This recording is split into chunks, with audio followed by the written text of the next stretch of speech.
y el antibiótico le mata una bacteria mala y barre con millones de bacterias buenas. Entonces, esto se nos vuelve un circuito incesante de daño que terminará en que el muchachito va a ser que alérgico con dermatitis atópica, que alérgico con rinitis, que alérgico con asma. Y hoy tenemos una pléyade de alergias y de enfermedades. Es que el niño es alérgico a la leche. La culpa es de la leche. No, no es de la leche. La culpa es que el niño no tuvo una microbiota que le entrenara su sistema inmune. Si estamos hablando de algo que ocurre a nivel intestinal, estamos hablando de bacterias, pero ¿por qué el reflejo suele estar en la piel? Algo que aparentemente está tan lejano y a su vez hay una conexión directa. ¿Pero quién enfermó el intestino? La comida inapropiada. El intestino no se enfermó solito. El primer modulador de la microbiota es la comida. Es el primero y más importante. Nuestros microbios son lo que nuestra comida es. Las abuelas tenían razón. Somos lo que comemos. Pero ya, como estamos en una sociedad de gente enferma, el tema ha ido mucho más allá. No somos lo que comemos, somos lo que absorbemos. ¿Cómo? Sí, porque resulta que... John, te hago una pregunta. ¿Por qué si cuando tenemos una alergia nos pica la piel o cuando tenemos una intolerancia incluso a ciertos tipos de alimentos, tenemos dermatitis, tenemos erupción en la piel, por qué a pesar de eso nos cuesta tanto encontrar la relación que hay entre la piel y el resto de nuestro organismo? Ya ni siquiera sin tocar el intestino nada más, pero como algo integral. Porque siempre hemos creído que el responsable de la alergia es el producto que nos aplicamos y que nos la generó. Siempre hemos creído que cuando somos alérgicos a la picadura de insectos, el responsable es el insecto.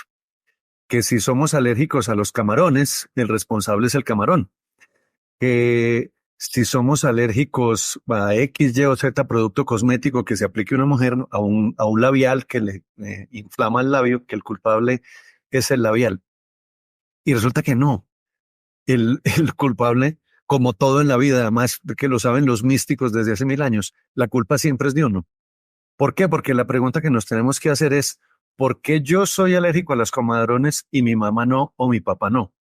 ¿Por qué yo soy alérgico a la picadura de insectos y mi mujer no y mis hijos no? Entonces, porque todos deberíamos tener la misma reacción.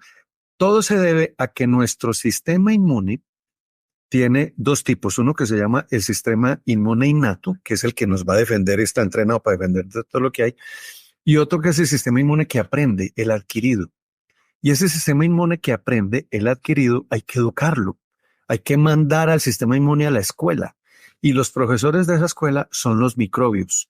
Los microbios que tenemos en el intestino, en la piel, en el ojo, en la boca, en la nariz. Y hoy sabemos que también lo tenemos en el cerebro, en el pulmón, en todos los sitios que los humanos siempre considerábamos con las herramientas de exploración antiguas, que éramos estériles, que no teníamos microbios. Hoy sabemos que hay microbios que cumplen funciones indispensables para la vida humana. Y una de esas funciones es entrenar el sistema inmune para que nuestro sistema inmune entrenado, cuando nos pique un insecto, diga, picadura de insecto. Y uno se rasca un minuto y pasa. Usted come uno el camarón. ¿Qué es esto? Camarón. Es camarón. No pasa nada. No hay ningún problema. Entonces, ¿qué es lo que sucede? Como los microbios son maestros, si tenemos maestros de mala calidad o maestros ausentes, no podemos entrenar nuestro sistema inmune y entonces seremos alérgicos. Alérgicos en la ruta, digamos, menos nociva, porque por la misma vía no sabemos en qué punto hay una derivación en el otro camino, se producen las enfermedades autoinmunes. ¿Y en qué momento? Porque claro, tú hablas de educar a estos microbios. ¿En qué momento o cuál sería la etapa ideal para empezar a educar a estos microbios para luego no tener todos estos problemas luego en etapa adulta o de la adolescencia? Empieza en la mamá, porque nuestra mamá, los microbios de ella tienen que educarle su sistema inmune.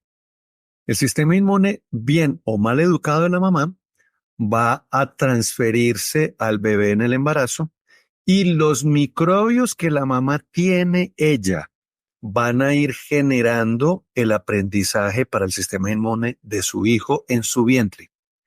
Entonces, mamá que en embarazo tome antibióticos, que a veces los tenemos que tomar, porque es que también siempre aclaramos eso. O sea, los microbios son nuestros aliados.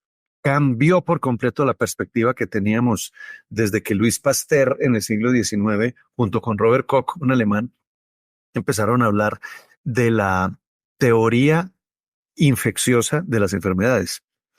Entonces siempre creíamos que los microbios igual a infección y que el mejor microbio era el microbio muerto. Hoy en día sabemos que el microbio cumple una gran cantidad de funciones, entonces la mamá tiene que tener una buena microbio. Si la mamá no la tiene, entonces ese bebé ya va a empezar con un mal entrenamiento de su sistema inmune. Y si para rematar, el niño nace por cesárea, se pierde la oportunidad de adquirir los microbios que la mamá preparó en el embarazo, porque mira lo especial que tiene el embarazo que hoy se sabe. Las mujeres en el último trimestre del embarazo cambian su microbiota del canal del parto, del tracto vaginal, para que el niño la pueda adquirir y esa microbiota, cuando el niño la adquiera, sean sus primeros maestros, los que les enseñan a leer y a escribir. El primer maestro de primero de primaria. Pero ¿qué sucede si el niño no sale por el canal del parto, por el pacto vaginal, sino por cesárea? El niño perdió esa oportunidad. Entonces, primero, la mamá que no tenía la microbiota apropiada, o sí, la mamá que por mala suerte o por mala indicación o porque ella lo quiso, tuvo un bebé por cesárea, entonces perdió esa oportunidad. Y viene la tercera, que es la lactancia. Si a un bebé lo lactan poquito, poquito es menos de un año, entonces esos alumnos esos maestros, perdón, esos maestros que son los microbios que necesitaban una lactancia poderosa por dos razones. Primero, porque la leche materna provee un material que solo existe en ella, que no existe en ninguna leche de tarro, ninguna leche de fórmula, que se llaman los oligosacáridos de cadena media que solo existen en la leche materna. Nadie los ha podido reproducir artificialmente y son indispensables para la función de nuestros microbios. Y segundo, porque la leche materna provee microbios, microbios especiales para que estén enriqueciendo esa microbiota del niño. Y si la lactancia es poquita, siempre lo explico lo mismo, es como ahorrar plata, pero poquita. O sea, es que usted ahorra plata, sí, ¿y cuánto? No, $1 por mes. Al final del año va a tener $12. Pero si usted toma mucha leche materna y por un tiempo largo, que no son 12 meses, sino 24 o incluso más, va a tener la posibilidad de tener un acúmulo de microbios alto en el intestino. Pero si además de eso, el niño, la mamá tuvo que tomar antibióticos y la mamá ya tenía una microbiota mala y el niño nace por cesárea, el niño le dan lactancia un día o dos o un mes o dos, entonces el muchachito, como no tiene los microbios buenos que lo defiendan de los malos, va a empezar a tener infecciones recurrentes y a cada infección hay que darle un antibiótico. Y el antibiótico le mata una bacteria mala y barre con millones de bacterias buenas. Entonces, esto se nos vuelve un circuito incesante de daño que terminará en que el muchachito va a ser que alérgico con dermatitis atópica, que alérgico con rinitis, que alérgico con asma, que alérgico a la proteína de la leche de la mamá, que alérgico al huevo, que alérgico. Y hoy tenemos una pléyade de alergias y de enfermedades que se han interpretado como si fuera culpa de la leche. Es que el niño es alérgico a la leche. La culpa es de la leche. No, no es de la leche. La culpa es que el niño no tuvo una microbiota que le entrenara su sistema inmune. Mira, siento que has descrito mi vida porque literalmente yo nací por cesárea, bueno, mi madre no se alimentó de la mejor forma, me alimentaron con fórmula y no con lactancia materna, estuve además aislado en una incubadora por una intervención al momento de nacer y luego, tal cual como lo has descrito, tuve 1000 problemas de alergias e intolerancia durante la mayor parte de mi vida. Y entiendo que lo que tú dices, porque claro, si no tienes esos maestros desde esos primeros días, luego es como si, pues, si entrases al colegio y en vez de entrar por el kinder o por primaria, pues te saltan directamente a la secundaria. Yo entiendo que en ese caso, o sea, haciéndote la analogía con un estudiante, le cuesta más, pero tarde o temprano se va a ir adaptando. Suele pasar eso también con nuestro sistema inmune a nivel intestinal, es decir, a pesar de que no pase todo esto, de que no ocurra todo eso que tú has descrito, que sería como el caso ideal, tarda más la persona o el bebé o el niño en desarrollar ese aprendizaje el que tú mencionabas o ya hay un daño que sería irreversible e irreparable. Me encanta tu pregunta porque, en efecto, la biología está diseñada para funcionar con lo que hay y para funcionar buscando la óptima función. O sea, y suena pleonasmo, funcionar buscando la óptima función, pero realmente es así. Lo que trata la biología es de optimizar siempre para ser eficiente lo máximo posible.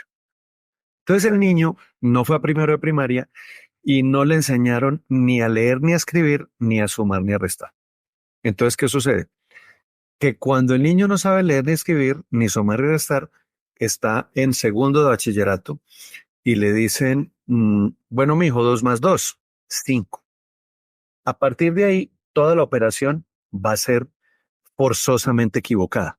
Porque si el niño pone 2 más 2, 5 y después 5 más 5, 12, entonces todo el proceso va a ser equivocado y en esta misma analogía, el muchachito va a desarrollar una enfermedad autoinmune. ¿Por qué? Porque no lo pudo aprender, pero sí aprendió lo oral. Entonces le enseñaron quién descubrió América, Cristóbal Colón. Ah, ¿y quién fue el libertador de América? Simón Bolívar. Ah, entonces empieza la biología a convivir con un área en donde no sabe sumar bien y entonces va a tener unas operaciones equivocadas, pero pues que algo se hace. Y otra área en donde aprendió no tenía que saber bien escribir, pero aprendió por oídas lo de Colón y lo de Bolívar y lo de la montaña de los Andes en América, etcétera, etcétera. Entonces, vamos a poder tener una vida en la cual los papás van a decir, ay, tan de malas este niño, como me salió de enfermo, pero ahí le estamos dando droga para aliviarle. Pero, ¿qué le estamos dando de droga? Le estamos corrigiendo la operación. Venga, mijo, es que usted dijo que 2 más 2 es 5. No vea, le doy esta droga para que le dé 4. Venga, mijo, es que 5 más 5, usted dijo que era 12. Venga, yo le corrijo para que dé 10. No, lo que nosotros hacemos es le enseñamos a ese paciente a que sume bien. O sea, no le corregimos, sino que le cambiamos los profesores para que cuando el mismo paciente haga la operación, 2 más 2 le dé 4 y 5 más 5 le dé 10. Y eso es lo que cambia por completo nuestra aproximación terapéutica y, y pues por eso tenemos el problema principal que tenemos acá es que todo el mundo llama a pedir cita y no tenemos disponibles porque pues la gente se nos cura, porque les aliviamos el problema desde la base y entonces por eso usted deja de ser alérgico, porque la solución para la alergia ¿cuál ha sido siempre la misma? Señora, no coma mariscos. Señora, no tome leche. Joven, no se aplique ese protector solar porque usted es alérgico a ese tipo de protector solar. No, no. Nosotros siempre les decimos, no se preocupe, vamos a reentrenar su biología para que usted pueda tener una vida normal. Mire, y de hecho, John, yo prácticamente todas las alergias y las intolerancias las revertí ya, además de prácticamente recién, o sea, ya de adulto. Yo te quería preguntar porque hasta ahora hemos estado hablando de intestino, estamos hablando de intolerancias y alergias, pero la mayor parte de ellas se reflejan en la piel. Si estamos hablando de algo que ocurre a nivel intestinal, estamos hablando de bacterias, estamos hablando de microorganismos y de esa vida que llevamos dentro, de ese tratado, ¿no?, que tenemos con los microbios para que nosotros lo alimentemos y ellos nos protejan también de ciertos atacantes. Pero ¿por qué el reflejo suele estar en la piel? Algo que aparentemente está tan lejano y a su vez hay una conexión directa. Pues si la pregunta anterior me gustó, esta me gustó más porque soy dermatólogo. Y entonces resulta que la piel es el órgano que nos hace el escaneo permanente de lo que pasa por dentro. Hace 2 años acaba de salir un estudio gigantesco, gigantesco, en donde analizaron 3.000 personas para comparar, óyeme esto, todas las evaluaciones con distintas analíticas sanguíneas y todas las pruebas de exámenes de laboratorio de cómo funcionan los órganos internos y compararlo con el funcionamiento de la piel. Y la armonía fue total. Cuando los órganos internos funcionan mal, la piel también lo hará.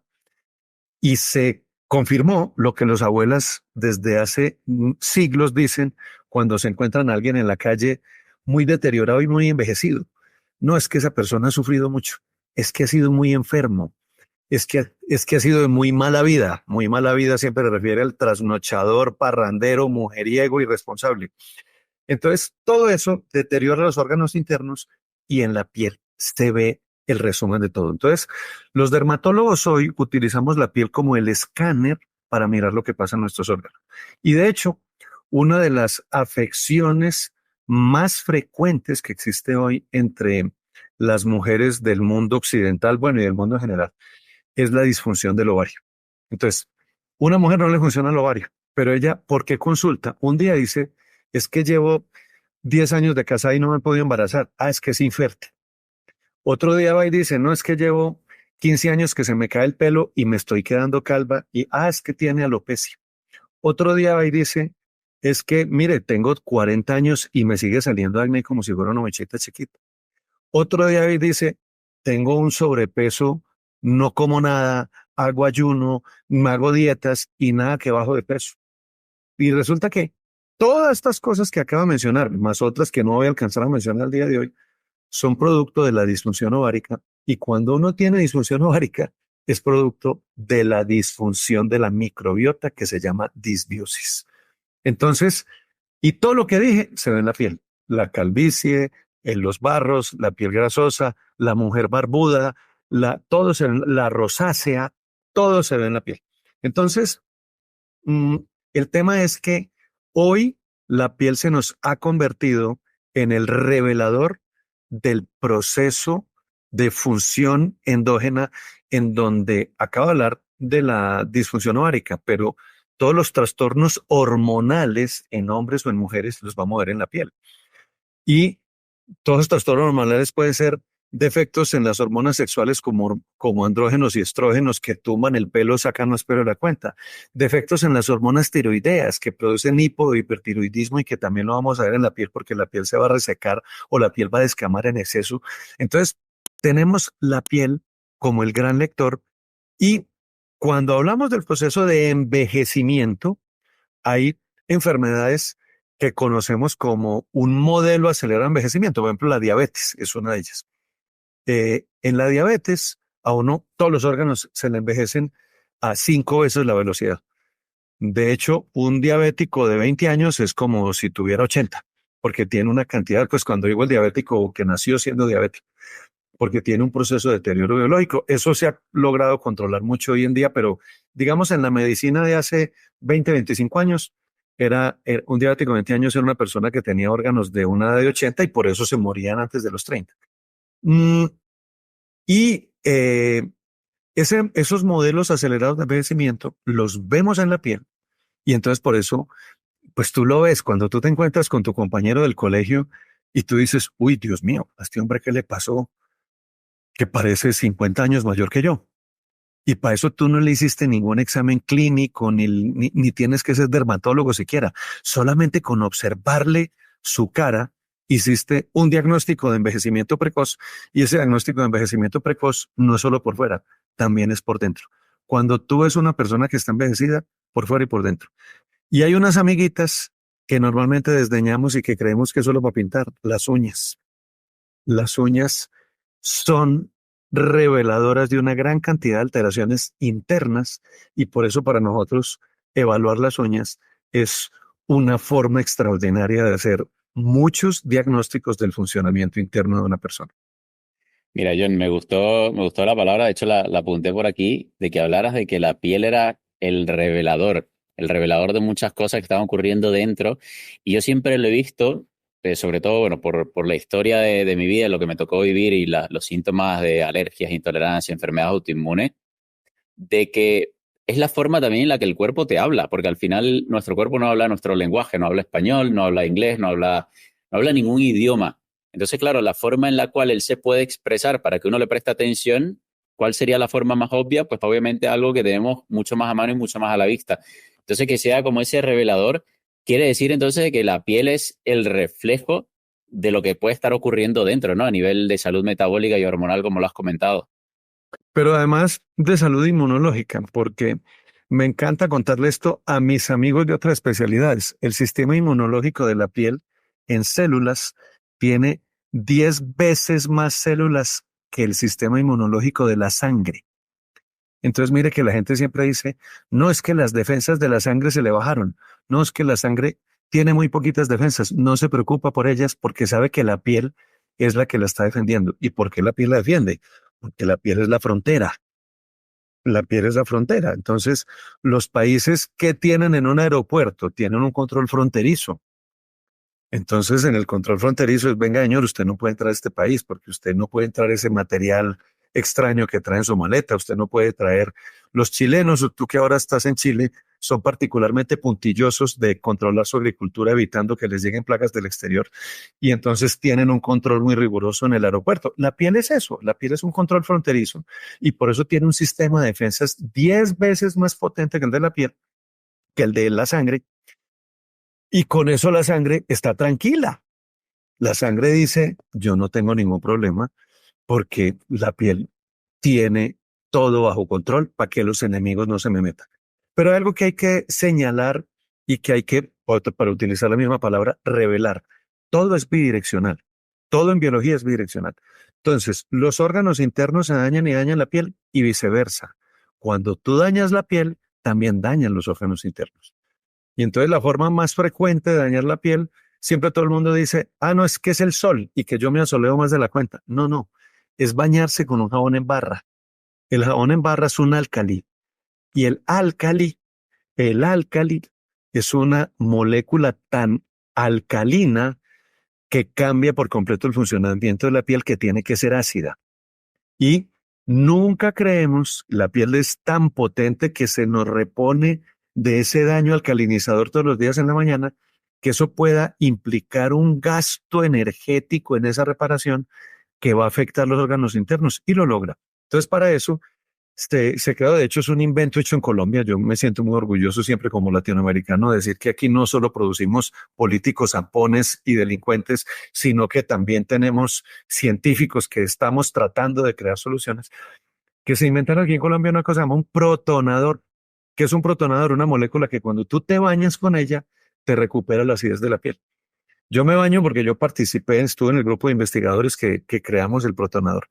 Me baño con esto desde hace 20 años y cuando a mí la gente me ve en una piscina, nadie cree que yo tengo piel de un hombre de 57 años, que es mi edad, porque yo llevo 20 años sin bañarme con jabón en barra, sino con este protonador. Toca decirlo porque no existe sino uno, se llama Aquasense.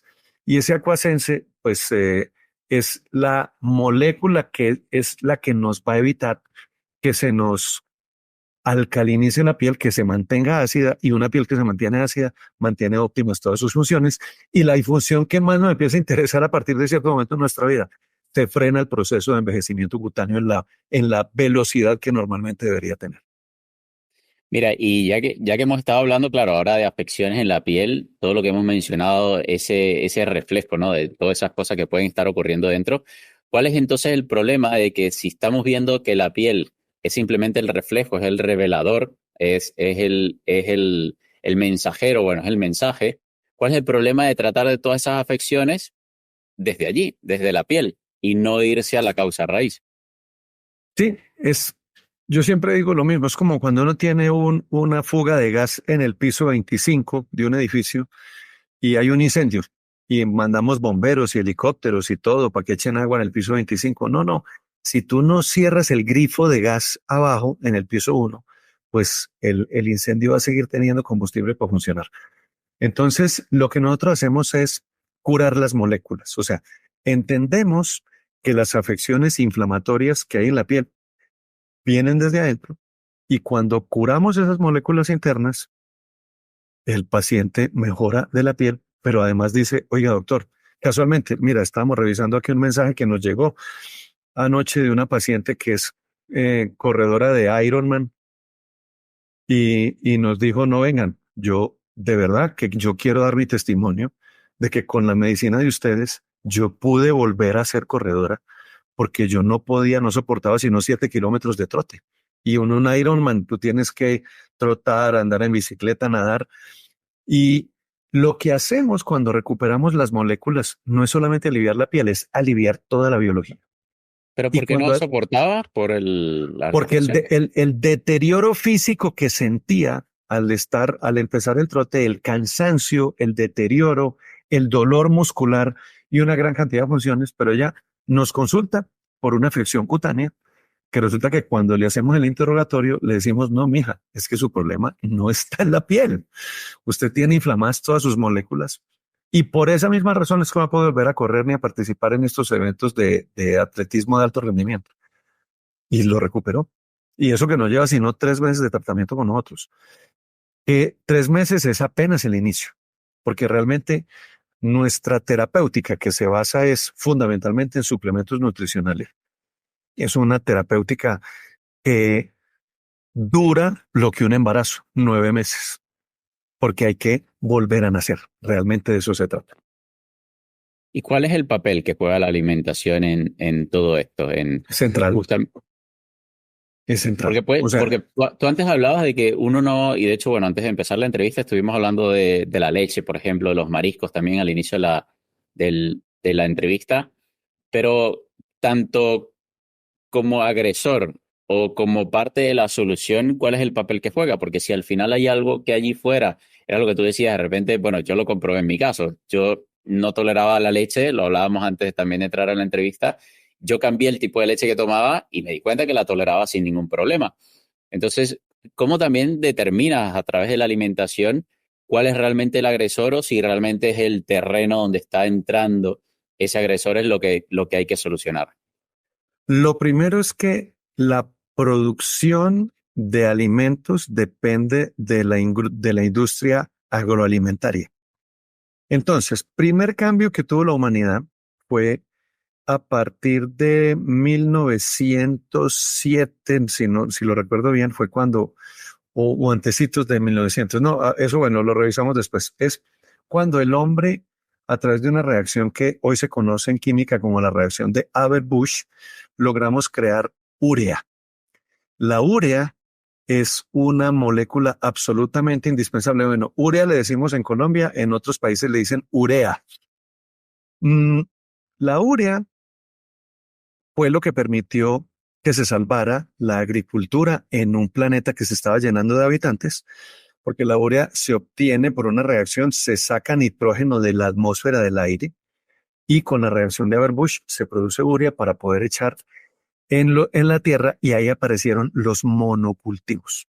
Es decir, antes la gente tenía pequeñas parcelitas donde tenía aquí el trigo, allí las naranjas, allí las manzanas, allí las verduras y las frutas, pero cuando aparece la urea ya se pueden hacer grandes extensiones y cuando aparecen los monocultivos, aparece la forma de alimentar a la gente y del monocultivo de trigo, del monocultivo de maíz, del monocultivo de de una gran cantidad pues, de leguminosas, empezamos a producir alimentos en masa, empezamos a producir aceites vegetales en masa, empezamos a producir harinas en masa, empezamos a tener alimentos que hoy llamamos ultraprocesados.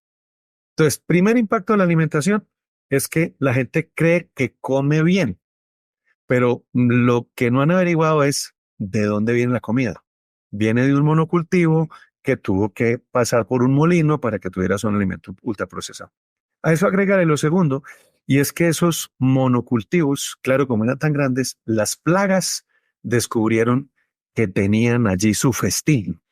Entonces era una orgía de alimentos y de comida y de todo para una plaga, y entonces aparecen los pesticidas. Y cuando aparecen los pesticidas, llenamos de pesticidas la comida, la planta, ese pesticida se procesa también en la comida y entonces empezamos a comer comida anteprocesada con residuos de pesticidas. Esos residuos de pesticidas empiezan a tener un impacto en nuestra microbiota.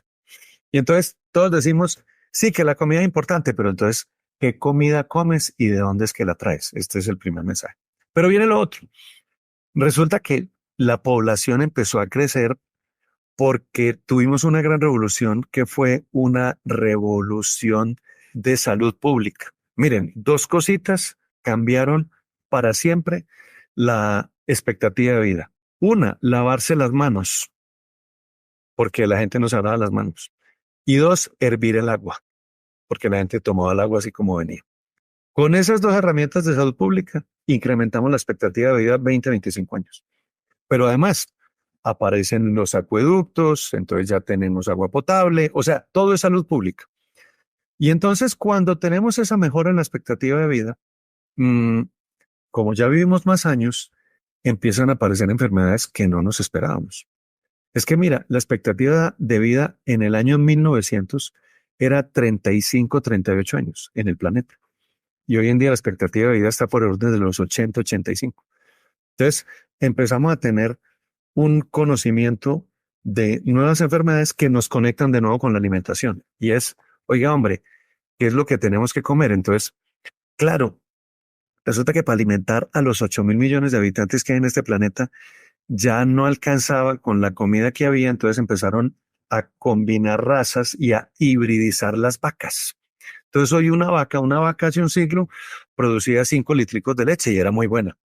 Hoy en día producen 30, 40 litros de leche, pero es una vaca modificada por hibridación, no por genética, porque ahí eso ya lo hemos hecho, que es lo otro que ya iba a hablar, que es los transgénicos, toda la producción transgénica de trigo. Entonces la vaca la cambian y cuando cambiamos por hibridación una vaca que produce 5 litros de leche a que la que produce 30 o 40 litros, ya no es la misma vaca y hoy la llamamos vacas A1 porque producen una proteína de la leche que se llama la caseína 1, mientras que las de hace 100 años eran las vacas A2, que no producen proteína inflamatoria como la 1. Entonces, ¿qué es que la leche es mala? No, la leche no es mala, es de qué vaca viene. Entonces viene otra discusión. Ay, es que el gluten es malo y hay libros que han sido bestseller vendidos, que el cerebro de pan y que hay que evitar el gluten. Venga, venga, venga, venga, venga. El señor Sócrates produjo una propuesta. Sócrates se le considera el padre de la filosofía occidental.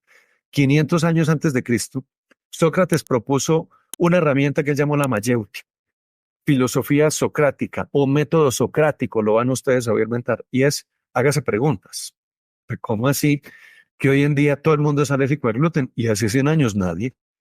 ¿Cómo así que hoy en día todas las familias tienen un niño autista y hace 100 años nadie? ¿Cómo así que hoy en día todas las familias tienen un viejito con Alzheimer y hace 100 años nadie? Háganse preguntas. Nosotros no las hacemos en este grupo. Y entonces decimos, no, no, no. La respuesta no es la que la ciencia contemporánea, que es en la que crecimos, nos da. Ah, porque sí. ¿Y por qué tenemos más Alzheimer? Porque sí. ¿Y por qué los niños hoy son todos alérgicos a todo? Porque sí. ¿Por qué la prospectiva del sistema de salud de los Estados Unidos es que para el año 2030, es decir, en 6 años, el 50% de los americanos van a ser alérgicos? No porque sí. No, no, no, porque sí no es respuesta para nada. O sea, porque sí es la respuesta del tonto. O sea, usted se tiene que ir a mirar qué es lo que está pasando y cuando usted revisa, usted dice, ¿qué cambió? Entonces cambió lo que nos comemos, porque hoy el trigo, para tener grandes monocultivos de trigo, se le hizo una intervención, fue genética. Entonces hoy tenemos trigo transgénico. Todo el trigo que comemos en América es transgénico. El trigo de los Estados Unidos y de Argentina, que son los dos grandes fuentes de trigo de nuestro continente, son trigo transgénico.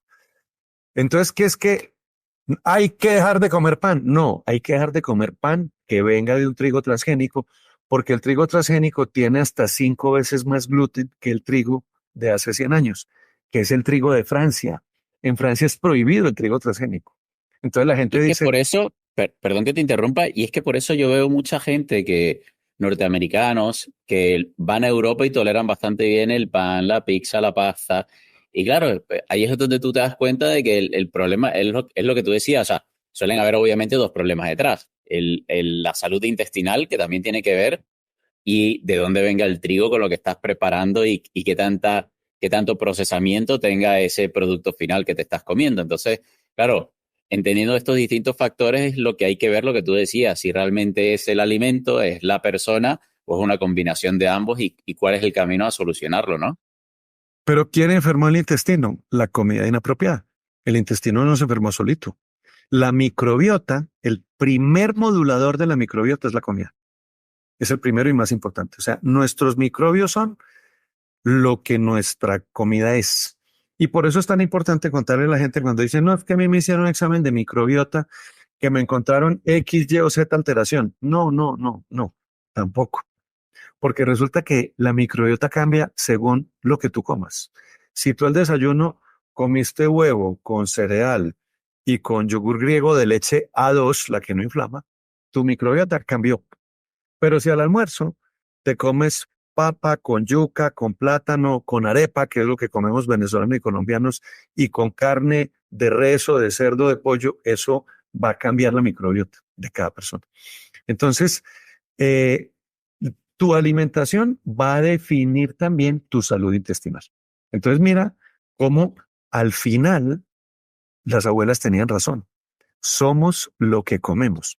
Pero ya, como estamos en una sociedad de gente enferma, el tema ha ido mucho más allá. No somos lo que comemos, somos lo que absorbemos. ¿Cómo?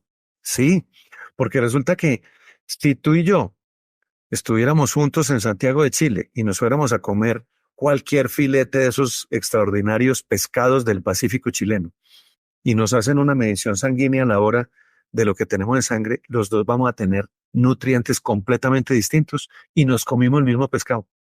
¿Por qué?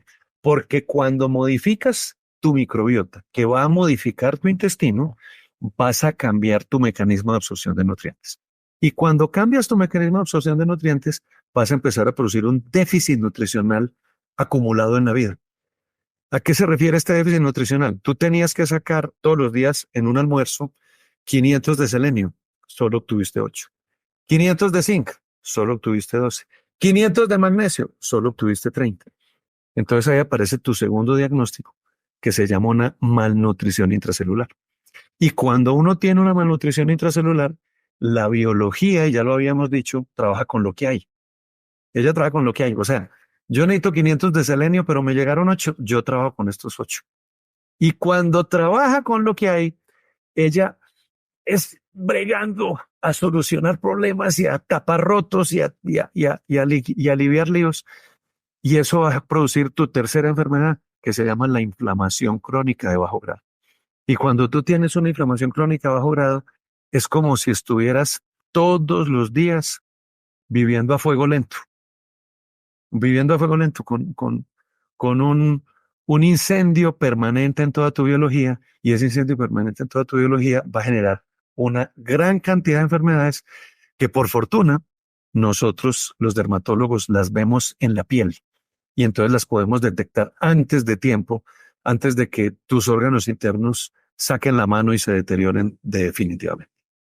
Bueno, tú dices por fortuna todos los dermatólogos y yo aclararía ahora ya la acotación, obviamente tengo mucho respeto por los profesionales de la salud, pero todos los dermatólogos que tengan también esa visión que tienes tú, ¿no? De ver la piel como un reflejo de un problema eh, que puede estar por dentro, un problema de salud metabólica o salud hormonal, porque, bueno, yo en mi caso personal, obviamente me tuve que atravesar por muchos profesionales de la salud y me cansé de verlo, me cansé de ir a dermatólogos por problemas de la piel que simplemente pues me lo trataban con una crema, una pastilla y salía y volvía a entrar a los pocos meses y llegaba peor de lo que estaba antes. Entonces, claro, tener yo creo que esa aproximación, teniendo la especialidad de cada uno, pero tener esa aproximación de Hipócrates también, que decía pues, justamente que toda enfermedad se podía originar en los intestinos, que lo dijo hace más de 2500 años, pero a día de hoy pareciera que la ciencia lo está incluso redescubriendo, avalando, ¿no? Unas declaraciones de hace tantos años. Así es, el problema es que lo estamos redescubriendo y avalando un poco a los machetazos. Entonces, no hay como un orden y una lógica y empieza uno a escuchar ciertas afirmaciones en el mundo de algunos divulgadores que dicen muchas cosas inexactas, muy inexactas. Y, y bueno, y eso es lo que la ciencia se va a ir encargando de decantar. Bien lo has dicho, que es los dermatólogos que nos dedicamos a esto somos una minoría. Yo soy el que hace 20 años vengo hablando de estos temas. Hace 20 años me trataban de loco y me invitaban a todos los congresos. Yo era un poco el bufón de la corte, porque traigan a John Gaviria a que nos haga reír con sus historias de que las enfermedades de la piel vienen desde adentro. ¡Jua, jua, jua, jua, jua! Todo el mundo se va a reír de eso. Hoy en día ya eh, todos queremos presumir de que somos expertos en esta área cuando llevamos 1 o 2 semanas viendo estos podcasts. Y entonces, casualmente ayer estuvimos viendo una fórmula que nos dejó un poquito preocupados de una paciente que el médico que la atendió, no entendemos su lógica racional para esto, le mandó una mega sobredosis de vitamina D. Y no sabemos cuál sea el racional para uno mandar una mega sobredosis de vitamina D, pero eso realmente no tiene sentido. Pues, o sea, cuando ustedes, los que oigan este podcast, alguien les mande una mega sobredosis de vitamina D que porque tienen la vitamina D bajita, no, la vitamina D se va resolviendo de manera progresiva, porque los niveles hay que irlos resolviendo de manera progresiva, porque tener bajita la vitamina D no depende de cuánta vitamina D produce tu piel o consumes, sino depende de cuánta vitamina D tu biología degrada. Entonces lo que hay que frenar es la degradación que hace la biología de vitamina D. Y entonces cuando sabemos cómo se frena esa degradación, entonces ya tomar la cantidad que es de vitamina D te va a reponer los niveles. Es un poco como otra vez, como el dinero. Porque es que si tú ganas mucha plata, pero gastas muchísima, pues el problema no es que tú ganes mucho. Es que yo me gano mensualmente $50,000. Sí, pero me gasto mensualmente 100,000. Estás jodido. Estás jodido. Eso le pasa a la vitamina D. El problema de la vitamina D no es los niveles de producción, sino los niveles de degradación. Entonces lo que tenemos que hacer es enseñarle al cuerpo a que, mire, usted se gana $50,000, se va a gastar 20,000 para que pueda ahorrar 30,000. De eso se trata este concepto biológico en donde lo hemos llamado medicina en 360 grados, porque absolutamente todo está conectado con todo. Y me gusta esa aproximación de verlo de 360 grados porque todo tiene que ver con todo y al final es un poco lo que ocurre también, de que hace que sea tan, no sé si decir tan sencillo, pero tan fácil, o sea, tan difícil a la vez de resolver un problema de salud, porque al final cualquier cosa que tú intentes modificar en pro de la salud puede afectar todo lo demás. Es decir, una persona que es sedentaria, de repente tiene problemas, tiene 1000 problemas de salud, simplemente con empezar a moverse ya empieza a mejorar automáticamente en otras áreas de su vida. Y yo te quería, ya que te metiste con la vitamina D, me quiero ir a algo que seguramente en el mundo de la dermatología es bastante polémico, y es la exposición solar. Yo te voy a dar bueno, primero obviamente mi experiencia personal y luego lo que fui descubriendo con el tiempo. Y son dos cosas. Yo cuando peor tuve la piel era cuando menos me exponía al sol, porque bueno, entré en esta paranoia de que el sol me estaba empeorando todos mis síntomas. Yo llegué a tener problemas autoinmunes y me empecé a esconder literalmente del sol. Salía en verano en Madrid, cubierto completamente con camisas y pantalones manga larga, y pues obviamente que parecía Gasparín de lo blanco que estaba, con todo el protector solar en todo el rostro e incluso hasta las manos. Entonces, claro, luego obviamente por mediciones me di cuenta que tenía un déficit muy bajito, en fin. Luego haciendo investigaciones para distintas entrevistas que he hecho, entre ellas las que le he hecho sobre todo en oncólogos integrativos, me di cuenta de que había un gen, que es si mal no recuerdo, el P53, que claro, se modula con la luz del sol, con la exposición directa a la luz solar, y que casualmente, lo pongo entre comillas, porque casualidad no tiene de nada, suele estar mutado creo que en más del 50% de los tipos de cáncer. Entonces, claro, hay algo ahí, una conexión que obviamente nos está faltando, esa exposición solar, porque además hemos vivido y hemos evolucionado bajo la luz del sol, prácticamente el sol es el mayor dador de vida del planeta, pero curiosamente eh, se nos ha hecho creer de que es el problema de muchas de las afecciones, tanto de la piel como de otras. Mi maestro en dermatología, el doctor Fabio Londoño, que era un genio, muchas de las enfermedades que hoy conocemos en piel fueron descritas por él y muchas de las soluciones para esas enfermedades también fueron descritas por él, que hoy se usan en el mundo entero. Él era probablemente uno de los grandes expertos mundiales en enfermedades lumínicas, en enfermedades de piel producidas por la luz. Y decía lo que tú acabas de decir, el ser humano evolucionó bajo la luz. Por eso, este prurito comercial que hay hoy en día de querer vender protectores solares a diestra y siniestra tiene una motivación de peso y es el cáncer de piel, que es el cáncer más frecuente en el mundo, sin duda, producido por el exceso de luz. Ahora yo te devuelvo la pregunta, David. Te pregunto a ti, ¿tú tomas vino? Muy poco, la verdad. O sea, Mm, 5 copas al año me he tomado este. exactamente. Y le podría preguntar yo, ahora que estás en Santiago de Chile, a un chileno normal, ¿cuántas copas de vino se toma por semana? Y él nos va a decir 3 o 4, con el almuerzo, con la cena. Pero si yo te dijera a ti que ese mismo chileno, que es un gran amante del vino y un gran productor de vino, se toma en cada almuerzo y en cada cena una botella entera de vino, ¿eso está bien o está mal? No, bueno, fatal. Es alcohólico, es alcohólico. O sea, si tú te tomas una botella al almuerzo y una botella en la cena todos los días, eres alcohólico. Con el sol pasa igual. 3 copitas a la semana acompañan y son saludables y son alegrantes y son felices. Entonces con el sol pasa lo mismo. Con el sol pasa como con el alcohol. Entonces, el sol que se recibe con moderación es el sol que va a mantener activo tu gen P53 para que el gen pueda activar los mecanismos que se llaman de autólisis, que son los mecanismos en donde el gen ayuda a que se destruya una célula que va funcionando mal. Autólisis, autofagia, en fin, y muerte celular programada. Y cuando tú recibes la dosis de sol, que es en forma moderada, a la hora que es, no vas a correr riesgo con el cáncer de piel. Eso es un concepto que es absolutamente universal. Es que el cáncer de piel es como con el alcohólico. Si te tomas 2 botellas al día, vas a tener un problema con tu vida. Pero si te tomas una copita 3 veces a la semana, eso no va a representar absolutamente ningún riesgo para tu salud. Entonces, el Sol es nuestro amigo. De hecho, la biología en el tercer planeta después del Sol, es posible porque hay Sol.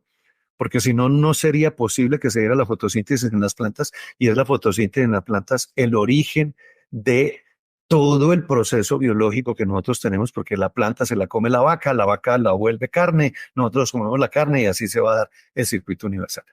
Entonces, pero una cosa es recibir sol en forma moderada y otra muy distinta, es decir, que nos vamos a solear a las 12 del día, 1 hora en una playa, y que es que eso nos va a producir una especie de protección o callo solar, que lo están llamando por ahí algunos irresponsables. No, no, no, no, no, porque eso da cáncer. Pero también otra cosa muy distinta es cuando decimos que la luz, la luz viene en una cosa que se llama fotón. El fotón tiene una característica muy especial porque de hecho una gran discusión, que si la luz es una onda o una partícula. Porque, por ejemplo, las ondas del celular o las ondas por las cuales estamos haciendo esta grabación, pues no las vemos y no nos tocan. En cambio, una partícula sí nos tocaría. Y cuando Isaac Newton dijo que la luz era una onda, todo el mundo lo incorporó como tal, porque Newton hasta el día de hoy sigue siendo considerado el más importante hombre de ciencia de todos los tiempos. Pero había un tipo que no era tan conocido, tan famoso, ni tan reputado como Newton, que se llamaba Christian Huygens, que era un francés que dijo, no, miren que la luz se comporta como una partícula. Pero nadie le puso cuidado a Huygens porque pues no era Newton. Hasta que llegó Einstein y dijo, no, es que la luz funciona en las dos vías. Puede funcionar como onda y puede funcionar como partícula. Y entonces, cuando ya Einstein integró ese principio, nos permitió a los dermatólogos decir que esos fotones de luz traen en un mismo fotón luz ultravioleta, luz infrarroja, luz visible, y en el espectro de luz visible una que se llama luz azul. Y de pronto empezaron a decir que es que hay que echarse protector solar de noche, que porque nos tenemos que proteger de la luz azul de la noche. No, no, no, muchachos. De la luz azul de la noche no, de la luz azul de los aparatos electrónicos. Resulta que la luz azul termina siendo potencialmente nociva porque viene en paquete en ese fotón con toda la demás, pero no aislada. Y eso lo demostró Thierry Passeron, uno de los grandes investigadores hoy en enfermedades pigmentarias y transmitidas por la luz, que está en el Gran Centro de Investigaciones del Sur de Francia, en Niza. Y Thierry Passeron demostró con contundencia que la luz azul que emite un celular o una tablet no va a dañar la piel. Pero ojo, esa luz azul, en cambio, te va a activar en el ojo un tracto que se llama el tracto que va de la retina del ojo al hipotálamo, y le va a estar diciendo en la noche a tu hipotálamo, son las 9 de la mañana, son las 9 de la mañana. Y entonces tu hipotálamo empieza a producir hormonas de día, y cuando produce hormonas de día te daña tu sueño, pero además te daña tu biología. Entonces, miren que por eso lo llamamos medicina en 360 grados, porque no hay nada que sea definitivo. ¿Que es que la luz azul es mala? No, no, no. La luz azul viene en el fotón y en el día cumple unas funciones. ¿Que la luz azul mancha la piel? Sí, cuando viene el fotón de luz, pero no la luz azul que viene en un celular, que viene en una tablet. Los televisores no emiten luz azul. Y cuando empezamos a comprender toda la dinámica en 360 grados, podemos sacar a la gente un poco de ese frenesí en el que nos quieren poner a vivir, que de hecho tiene un nombre, porque todo el mundo habla de la anorexia y hay otro nombre que se llama la ortorexia. Definición de ortorexia, búsquenlo ustedes ahí en Google, pero se las voy a cortar. Es la búsqueda frenética, enfermiza, patológica y anormal de comer sano. Eso es otra enfermedad, la ortorexia. O sea, uno puede comer sano, pero uno para mantener la salud. Pero si de vez en cuando, ahorita que es Navidad o cuando sea Navidad, si vamos a comer todas las porquerías y cochinadas que nos comemos en Navidad, que se nos dañó la biología, hombre, no, no, porque esos son 15 días. Lo importante del año tiene 365 días.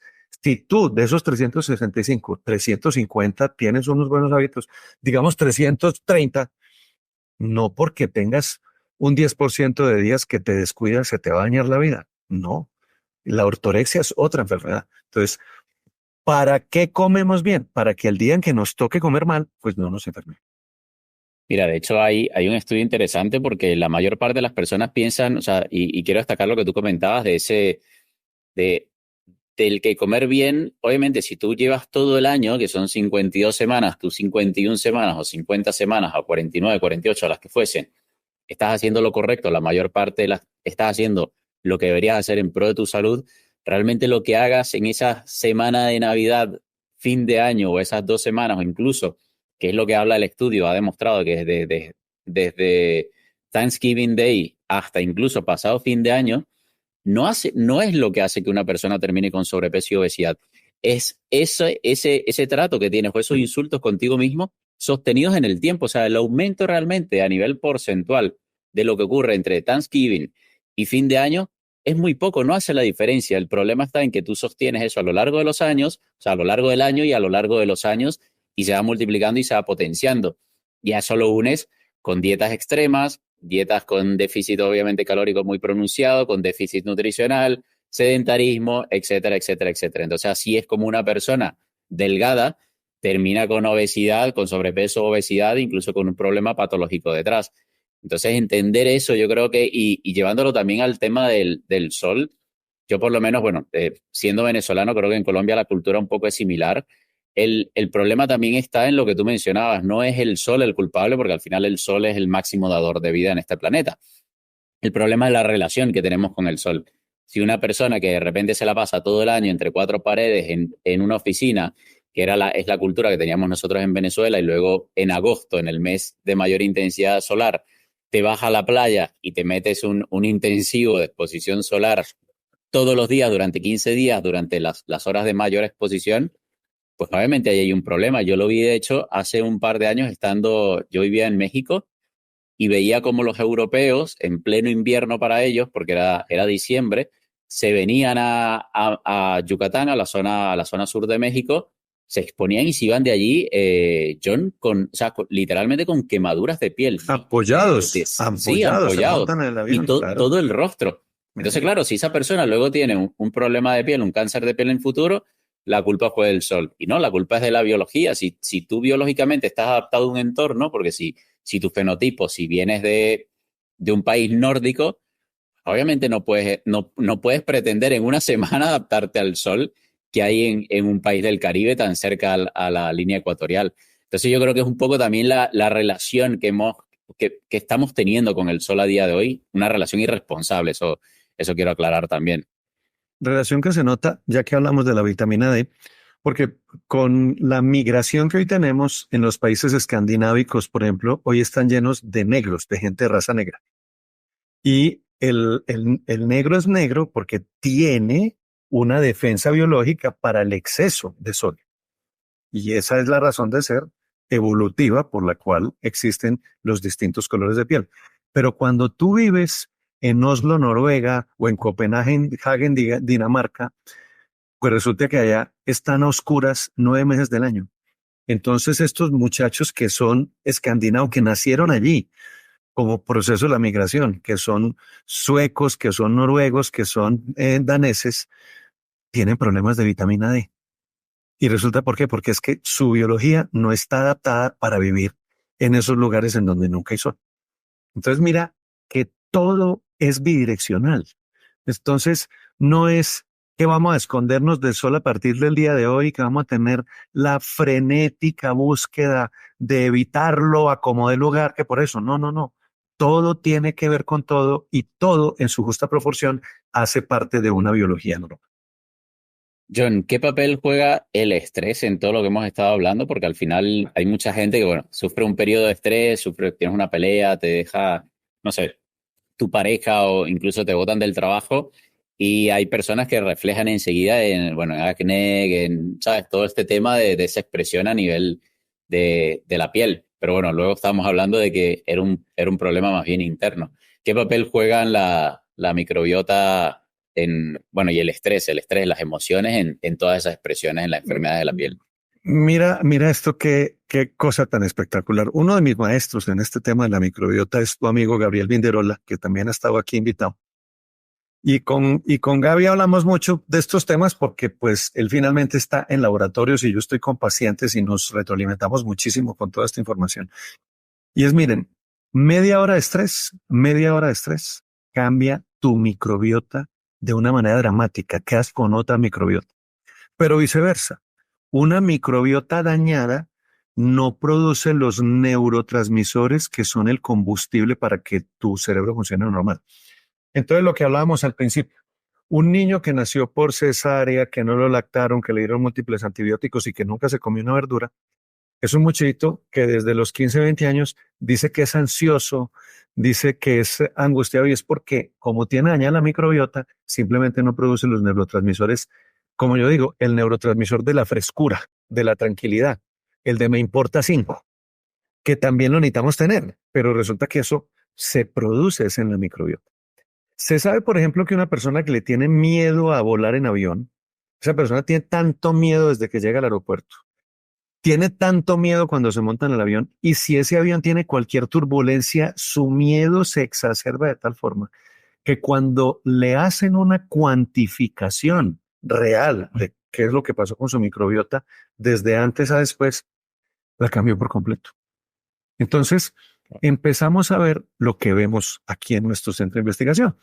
Y es personas que con esos mismos antecedentes, hay unos que como tú eran alérgicos a todo, pero hay otros que no eran alérgicos a todo, pero son depresivos.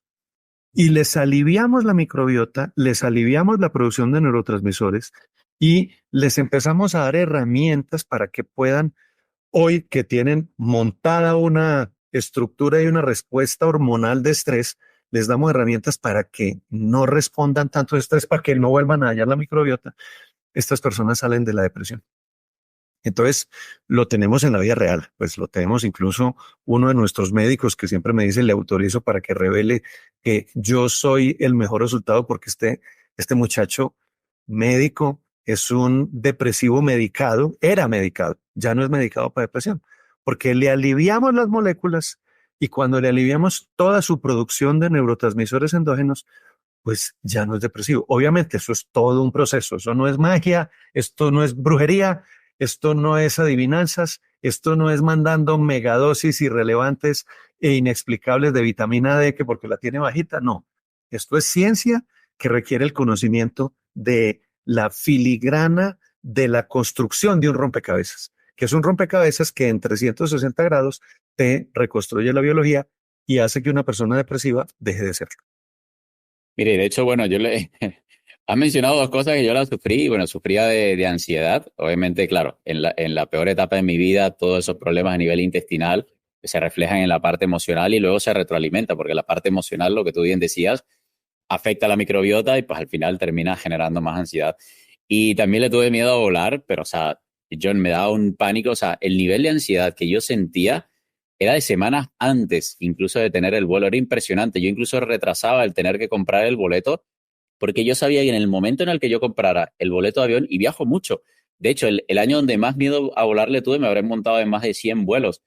y la pasaba tan mal que a nivel intestinal, buah, era terrible. O sea, los dolores, bueno, las idas al baño también entre estreñimiento y diarrea porque iba de un lado a otro. Entonces ahí es cuando te vas, y sobre todo la piel, que al final era lo que hablábamos antes, ese revelador, ese mensajero o ese mensaje de que habían cosas dentro que estaban funcionando muy, pero muy mal. Entonces yo creo que aquí yo creo que está quedando bastante claro es toda esa conexión que hay desde la piel hasta el intestino. De hecho, bueno, se habla del famoso eje piel-intestino y quería que me hablaras un poquito de esa conexión que ya tú mencionabas antes de que era bidireccional, ¿no? De que al final lo que sucede en el intestino afecta a la piel, pero también al contrario. Y a día de hoy, la cantidad de tóxicos, ojo, y lo que yo siempre aclaro, porque la cantidad de tóxicos es abrumadora, por lo menos en el caso de la mujer, que casi prácticamente duplica la que se pone un hombre a través de la piel. Y es por motivación propia, es decir, a una mujer nadie la está obligando a meterse más de 160 tóxicos a través de la piel. Un hombre está alrededor de los 60 o quizás más. Entonces, de hecho, bueno, a día de hoy en centros comerciales aquí en Santiago, por ejemplo, en Santiago de Chile, ya hay tiendas especializadas en cosméticas para hombres. Entonces, ¿cuál es el problema o qué es lo que puede causar esa cantidad de tóxicos en esa otra dirección? Porque hasta ahora habíamos estado hablando mucho de intestino y la piel como reflejo, pero lo que tú hablabas antes, que la piel es una barrera, es esa frontera, son esos oficiales de migración, pero la realidad es que lo estamos colapsando con la cantidad de tóxicos a las cuales no estaba acostumbrada, evolutivamente hablando, a tener que enfrentar. Ahora hablabas del eje intestino-piel y resulta que hoy estamos interconectando una gran cantidad de sistemas. Hay un artículo espectacular que me encanta porque lo llama la conversación entre los reinos, porque te acuerdas que en el colegio nos enseñaban reino animal, reino vegetal, reino mineral, y hoy en día hablamos del reino cerebral, reino pulmonar, reino cutáneo, reino intestinal, reino muscular, reino óseo. Y todas estas comunicaciones entre reinos, entre órganos, están permanentemente teniendo niveles de interacción de uno con otro, porque hablamos de eje intestino-piel, pero hablamos de eje intestino-cerebro-piel. Podemos hablar de eje intestino-pulmón-piel y de la conexión que tiene las personas atópicas, o sea, que tienen asma, rinitis y dermatitis atópica. Y ahí estamos hablando de tres reinos: el reino respiratorio, el reino pulmonar, el reino cutáneo. Y toda esta interacción está modulada por unos sistemas que llamamos citoquinas, que tienen nombres fabulosos, que factor de necrosis tumoral alfa, que interleuquina 8, interleuquina 10, etcétera, etcétera, etcétera. Y a partir de allí hemos venido identificando cómo es que desde un lugar a otro hay una señal, es decir, hay una comunicación. Y esa comunicación puede tener, si la mandamos del intestino al cerebro, la acción A, o del intestino a la piel, la acción Z. Aprender a modular ese tipo de reacciones es a lo que nosotros nos dedicamos, porque la comunicación entre reinos va a permitir, y bueno, y nos falta mucho para aprender. O sea, nosotros todos los días decimos que, o sea, todos los días descubrimos que no sabemos nada. Todos los días descubrimos que no sabemos nada. Casualmente, lo mismo. Ayer tuvimos un paciente que tuvo hace 10 años una experiencia con una medicina ancestral chamánica muy frecuente en Venezuela y Colombia, que se llama el consumo del yagé. ¿La conociste en Venezuela o no? El yagé. La conozco de nombre, pero de De nombre. practicarla no. No, no, no. Resulta que el yagé es un alucinógeno. Y entonces en medicina ancestral siempre se habla de la gran comunicación que nuestros indígenas tenían con los astros a través de esto y no sé cuántas. No, doctores, no, miren. Todo eso vale, pero esos alucinógenos tienen nombres y apellidos y tienen efectos biológicos conocidos, efectos biológicos positivos y negativos, como todas las moléculas que hay en el mundo. Entonces, lo mismo pasa con todos estos disruptores hormonales que mencionabas ahorita, con los productos cosméticos que usan mujeres y hombres para aplicarse en la piel. Todas estas moléculas tienen un propósito inicialmente protector, positivo, que tiene un afán de mejorar alguna función, sea en la piel o alguna función en el propio producto, para que el producto que se va a aplicar esta mujer o este hombre no se deteriore. Pero como son moléculas químicas creadas artificialmente o muchas de ellas obtenidas de fuente vegetal, con el principio que por ser vegetal y de fuente ancestral como el yagé, de suyo son inocuas, resulta que no. No, no, no, no. Señoras y señores, el 90% de la quimioterapia para cáncer viene de plantas. Y la quimioterapia para cáncer, todos sabemos que tiene una acción positiva si te salvas, pero cuando te están salvando tienes unos efectos colaterales brutales. O sea, la quimioterapia produce un deterioro biológico brutal. Entonces, no nos equivoquemos que porque si viene de una planta es inocuo. No, señor. Viene de una planta y simplemente significa que es de origen natural. Pero para que sea inocuo se necesita haber conocido muchas cosas y muchos procesos. Y entonces ahí es donde empezamos con esto que tú nos planteas y es esta cantidad de moléculas que ulteriormente van a tener un impacto en nuestra función molecular por vía de un mecanismo que hoy se conoce como mímica molecular. Y es así de simple, es mímica, porque yo de pronto me pongo aquí al frente esto. Y cuando me pongo aquí al frente, yo te digo a ti, yo soy este viejito de la imagen. No soy ese viejito, pero eventualmente tú me puedes creer y la gente que nos está viendo nos puede creer. Eso es mímica, parecerse a. Y cuando uno tiene estas moléculas se pueden parecer a proteínas, carbohidratos, minerales y sustancias que actúan en nuestro sistema, cambiando la función que teníamos que tener en un momento determinado.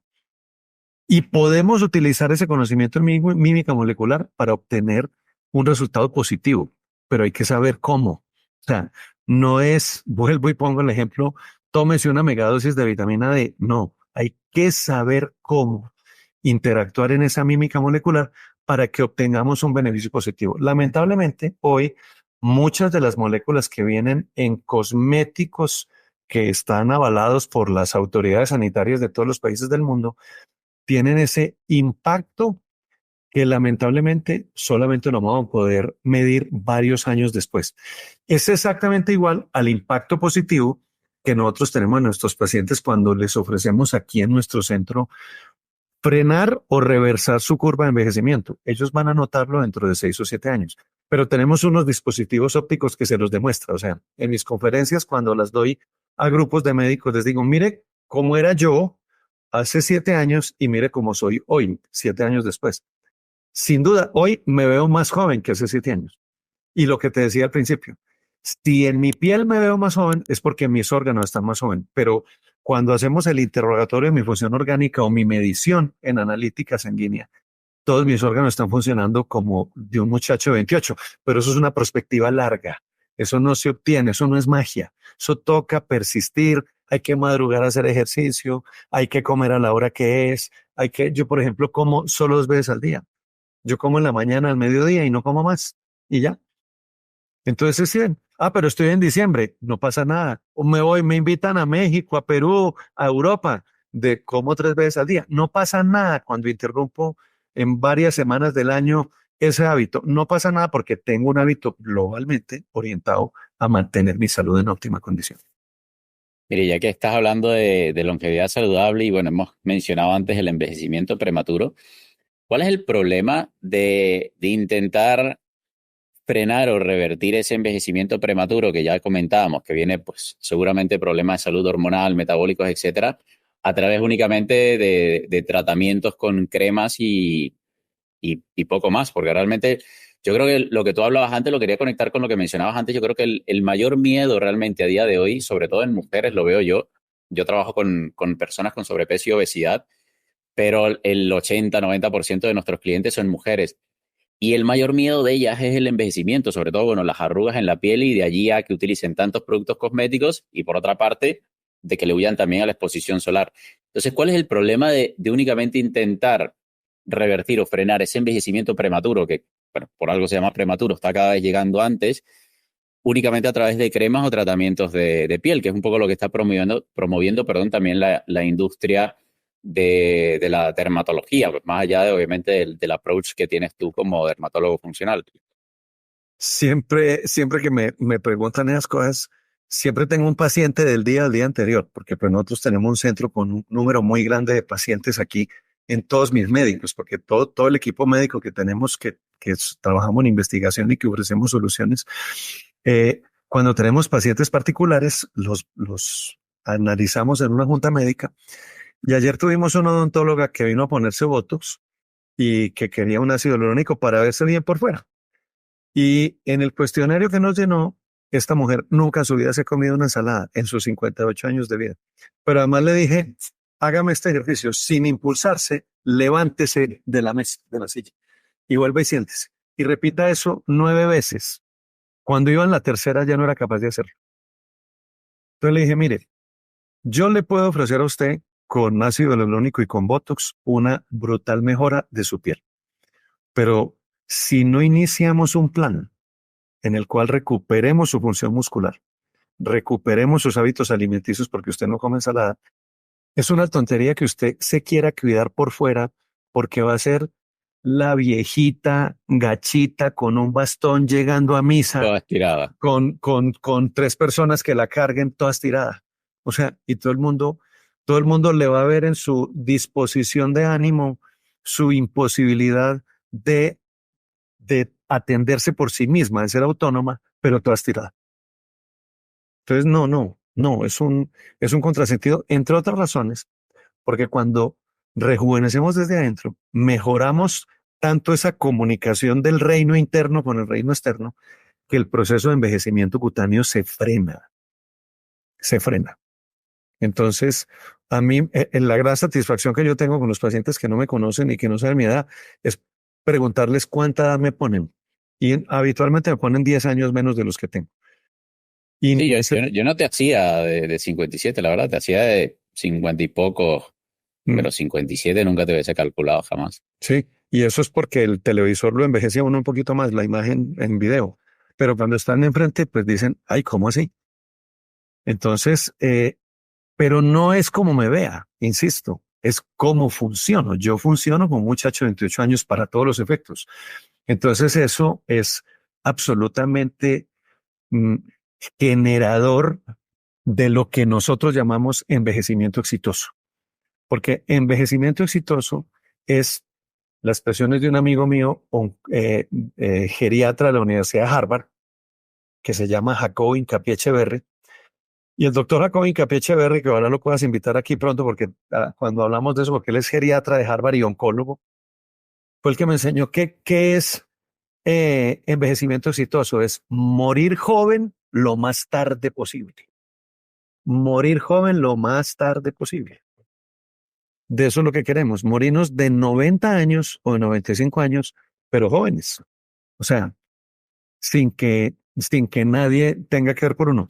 Sobre eso siempre recuerdo una anécdota cuando yo estaba en París estudiando, cuando estaba haciendo toda mi formación en biología molecular. En el Hospital San Luis, un día me llegó un señor venía en la maleta con las etiquetas, las maletas del aeropuerto. Y cuando revisé la historia clínica, en aquel entonces no había computadores aún, era todo, pues sí habían computadores, pero no los usábamos para historias clínicas. Había un error en la fecha de nacimiento del señor y cuando llamé a que me corrigieran la historia, me dijo, no, usted está llamando, sí, porque aparecía el señor como nacido en el año 1900 y era el año 1996, o sea, 96 años. Muy fácil hacer el cálculo. Y me dijo, no, doctor, no, ese soy yo tengo 96 años. Yo le puse en el momento de entrar al consultorio 68, 69. Y me dice, ¿y sabe dónde vengo? Y yo, ¿de dónde? Y me dice, vengo de Tokio de dar unas conferencias, porque yo soy médico como usted, soy profesor de cirugía. Y yo le dije, no, profesor, me muero de la pena, esta consulta cambió. Me va a empezar usted a mí a contar lo que usted ha hecho en su vida para estar de 96 años yéndose solo para Tokio a dar conferencias. Es una de las historias más apasionantes que he tenido porque este caballero, en el momento de la Segunda Guerra Mundial, de la Francia ocupada por Alemania, él era jefe de cirugía, claro, porque tenía 40 años. Era jefe de cirugía de un hospital de la Francia ocupada y como él hablaba perfectamente alemán por su historia de vida personal, fue el que le tocó interactuar creando un hospital en donde los soldados, que siempre son muchachos, alemanes y franceses, que eran enemigos, se ayudaban mutuamente en su proceso de sanación y de curación. Es una historia que lamenté mucho hasta el día de hoy, porque esto pues sucedió en el año 96, hace ya casi 30 años. Lamenté mucho no haber explorado más con este doctor, que no me acuerdo ni el nombre, pero fue una hora en que me contó toda su vida como jefe de un hospital, en donde logró poner a que estos muchachos enemigos entre sí, esto es absolutamente cierto, me dijo, cuando se despedían el francés del alemán, porque montó un modelo para que les enseñaran el idioma el uno al otro mientras se aliviaban, me dice, estos muchachos se ponían a llorar como si fueran mujeres y eran hombres de guerra. Se ponían a llorar cuando se despedían de su amigo el alemán del francés o el francés del alemán, porque volvían al campo de batalla a enfrentarse como enemigos. Una, una linda historia de un hombre que me la contó a sus 96 años en pleno uso de facultades mentales y físicas. Este caballero estaba entero. O sea, como te digo, yo cuando le entré le puse 68 o 69. Nunca le hubiera puesto ni 70 siquiera. Y estaba supremamente bien. Eso es lo que se trata el envejecimiento exitoso. Morir joven lo más, lo más tarde Sí, es posible. posible. Lo más tarde Mira, posible. y yo te iba a decir, John, que de hecho, o sea, yo lo he comprobado, tengo clientas, de hecho tengo a día de hoy una cliente que se llama Virgen, acaba de cumplir 65 años y tiene mejor piel, mejor composición corporal, más fuerza, más energía que muchas chicas que tengo de 20 y de 30 años. Y te das cuenta de que la diferencia es una sola, es estilo de vida. No son las cremas, no es o sea, no son los tratamientos estéticos hiper mega costosos, es simplemente un estilo de vida. Y era lo que tú decías, que en algún momento lo mencionaste, es el compromiso con ese estilo de vida, porque al final es en ese compromiso donde donde vas a ser capaz de ser constante a lo largo de tu vida y sobre todo en un entorno que cada vez es, pues obviamente más enfermo, más obeso, más dopaminérgico. Y yo sobre todo quería entrar en eso porque a día de hoy salió un estudio hace muy poco donde se ha demostrado de que la generación de los niños de hoy es la generación más débil de la historia, más débil a nivel físico estoy hablando. Entonces, claro, estamos hablando de que si los niños a día de hoy tienen ese nivel de debilidad, ¿qué podemos esperar de una persona adulta o una persona de la tercera edad? Es que ni siquiera se va a poder levantar de una silla. Entonces, ir a tratar ese envejecimiento prematuro, que lo que le preocupa a la mayoría son las arrugas del rostro, a través de cremas y de paliativos, sin ir al estilo de vida, sin ir a los hábitos, al movimiento, a la densidad nutricional, etcétera, es básicamente, o sea, es una solución que, pues obviamente no es solución, es un paliativo, es un alivio temporal, seguramente lo que vamos a conseguir, pero las consecuencias las vamos a sufrir sin duda alguna. Esta es la primera generación de humanos que va a tener una expectativa de vida más corta que la generación precedente. Eso nunca había pasado. En la historia de la humanidad siempre la siguiente generación tiene una expectativa de vida mayor. Esta es la primera que la va a tener menor. Y si no viven menos a expensas de medicamentos cura síntomas y alarga vidas, van a poder vivir más, pero van a vivir enfermos de todo, que es, por ejemplo, el perfil de pacientes que atendemos aquí, porque nosotros atendemos aquí pacientes de mujeres entre 25 y 55 años que están enfermas de todo y que creen es que su enfermedad se derivó de alguna mala suerte. No, es como tú dices, es un estilo de vida, pero que cuando ya tienen acumulado un daño biológico hay que intervenir, que es lo que nosotros hacemos. Porque hay algunos que me dicen, venga, y de hecho me lo dicen algunos médicos funcionales que vienen por acá, porque un paciente mío que llegó a donde ustedes, yo ya lo tenía totalmente equilibrado en su alimentación, en su ejercicio, pero no se había mejorado. Y yo no, porque hay que entender que hay un déficit que se acumula. Y el déficit acumulado es como el dinero que nunca ahorraste. Hay que meterle en ese depósito, en ese banco, el dinero que está haciendo falta para poder llegar al, al, a los niveles ideales para una edad dada.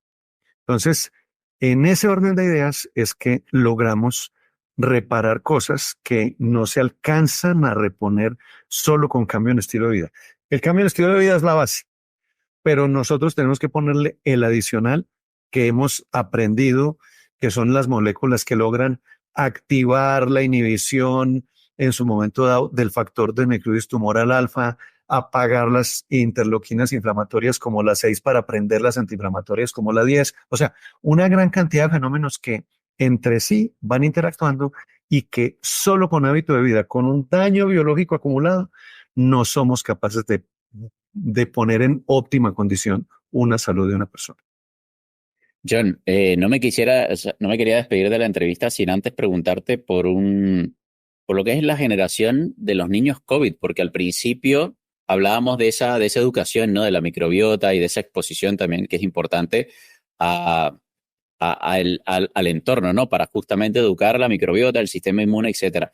¿Qué pasa con esa generación que, que se desarrolló durante esa época que vivimos en pandemia, encerrados, sin exposición, bueno, más allá de todos los traumas que pudo haber ocasionado a nivel emocional, estrés, no solamente el del niño, sino el de la familia, etcétera? En la pandemia que coincidió con el final de la Primera Guerra Mundial, que fue la de la gripa española, que fue la primera pandemia en donde la humanidad tuvo una gran cantidad de alertas de salud pública, que la gente no se acercara entre sí. Vino esta otra casi 100 años después, en donde el mensaje era lo mismo, o sea, evitar el contacto para limitar el contagio del virus. Y resulta que los trabajos son absolutamente contundentes. O sea, el virus del COVID, el primer blanco que infecta es la microbiota del huésped. Y los personas que murieron por COVID fueron las personas que eran disbióticas. Esas eran los que morían. Todo eso que señalaban como los más susceptibles, que los viejos, que los gordos, que los que tenían hipertensión, que los bla, bla, bla, bla, todo eso tenía un hilo conductor universal que era la disbiosis. Si usted es disbiótico, lo va a agarrar el COVID y lo va a matar. El problema es que sale el universo ultracontrolador que se planteó hace casi 30 años, que se llamó la hipótesis de la higiene, de que solamente es posible estar aliviados si nos lavamos las manos 20 veces, si hiperhigienizamos nuestros ambientes, y resulta que nuestra biología está diseñada para vivir entre microbios y para vivir entre virus, porque son una minoría de virus los que nos hacen daño, pero nos hacen daño precisamente porque nos están faltando virus y microbios competentes para que nos defiendan de esos virus y microbios patógenos. Entonces, es retomar que el mejor entrenador del sistema inmune es comer de todo, es ir al campo, es jugar en la tierra, es entrar en los sistemas de crianza de animales que son los de toda la vida, o sea, el potrero de caballos, el potrero de vacas, el gallinero, pero no el gallinero de 20 millones de gallinas encerradas en una jaula, sino las gallinas que caminan por el campo y que están ahí. Todo eso va a crear un enriquecimiento en la microbiota, que eso es lo que de verdad va a permitir un entrenamiento del sistema inmune y va a permitir una actualización. En inglés diríamos upgrade y update, actualización y mejora de nuestra microbiota para que esta microbiota, junto con un sistema inmune óptimo, nos pueda defender de cualquier agresión biológica que nos van a seguir viniendo en los años que nos quedan en este planeta. John, si pudieras recomendar un cambio en el estilo de vida, o sea, si solo pudiéramos hacer un solo cambio en nuestro estilo de vida, justamente para mejorar la salud de nuestra piel, tú como dermatólogo y toda la experiencia que tienes detrás con seguramente cientos de pacientes, ¿cuál sería y por qué? Haga ejercicio de fuerza y coma ensalada gigante al almuerzo. Y entonces me dijiste que uno, no, porque en biología nada funciona con una solución, nada. O sea, esto es un poco el frenesí que apareció con la medicina americana de los años 50, que era la búsqueda de la famosa, porque eso surgió en el universo de la guerra espacial entre la entonces Unión Soviética y los Estados Unidos. Nos vamos a ir para Marte y con una capsulita vamos a quedar desayunados, con una capsulita almorzados, con una capsulita cenados. Resulta que no existe la solución en una capsulita. La solución Así como la biología es compleja, las soluciones también requieren de muchas herramientas. El ejercicio de fuerza prende la función de las mitocondrias, que son las que producen la energía en nuestro cuerpo, y activa todo un sistema, porque es que el músculo, cuando yo estudié medicina, era un órgano de locomoción. Hoy en día sabemos que el músculo es un órgano neuroendocrino inmunológico, igual que la piel. La piel, cuando yo estudié medicina, era un órgano de protección de lo que había afuera en el ambiente, y hoy es un órgano neuroendocrino inmunológico y de locomoción. Porque si tú tienes una cicatriz en la rodilla, no te vas a poder mover, no vas a poder trotar. Entonces, este músculo, cuando tú lo regeneras y reactivas con ejercicio de fuerza, vas a aportar todo lo que él tiene para aportar en términos de mejora de, de sistema endocrino, hormonal, inmunológico. eh, y para que eso suceda, hay que comer una ensalada grande al almuerzo, porque la ensalada grande es lo que se comen los microbios. Y cuando los microbios comen ensalada grande, nos proveen una cosa que se llaman ácidos grasos de cadena corta. Y cuando tenemos ácidos grasos de cadena corta que no vienen en la comida y no vienen en pastas, los producen los microbios a expensas de la ensalada que nos comemos, ese músculo va a funcionar mejor. Y cuando el músculo va a funcionar mejor, gracias a esto, empezamos con una receta ideal para poder alargar nuestra vida y hacer realidad este sueño de la longevidad, que es morir jóvenes lo más tarde posible. Mira, y me encanta porque a fin de cuentas el músculo es el órgano antienvejecimiento por excelencia. Dice, El tener masa muscular de nada te sirve, era lo que tú decías. Yo lo veo mucho bueno, estuve de hecho creo que es la conferencia de belleza más grande en Latinoamérica que se hace en Argentina. Y yo alucinaba viendo mujeres que de repente era lo que tú decías, no tenían ni siquiera fuerza, masa muscular o para levantarse una silla de 50, 60 años. Claro, todas estiradas en el rostro, pero envejecidas del cuello hacia abajo. Y yo creo que tienen que replantearse sobre todo, y mi mensaje va en muchas ocasiones dirigido a la mujer, porque bueno, creo que los hombres también venimos de esa cultura obrera, también de la época de las guerras, donde estamos más acostumbrados a remangarnos y seguir trabajando y de repente no estamos preocupados por tanto o tanto por lo estético, pero aún así pues también nos preocupamos por la belleza interna y externa. Así que de verdad que John ha sido increíble. De verdad que tenía muchas ganas de hacer esta entrevista porque no había conseguido hasta ahora a alguien con esa aproximación, con ese approach que tienes tú a la dermatología. Te lo dije, bueno, en mi caso personal, en mi experiencia propia, la pasé muy mal, pasé por muchos médicos, por muchos dermatólogos y terminaba con una crema, una pastilla, pero sin intentar resolver el problema de trasfondo, que entiendo que la pastilla y la crema tienen su utilidad, era lo que tú comentabas, la molécula tiene su propósito, pero mientras no vayas al problema raíz, pues obviamente el síntoma, que al final es un síntoma, es el lenguaje de nuestro cuerpo, va a persistir. Así que de verdad que agradecido enormemente, John, con el ratito que has dispuesto aquí con nosotros a compartir toda la información y todo el conocimiento que tienes. mil gracias, David, por tu invitación.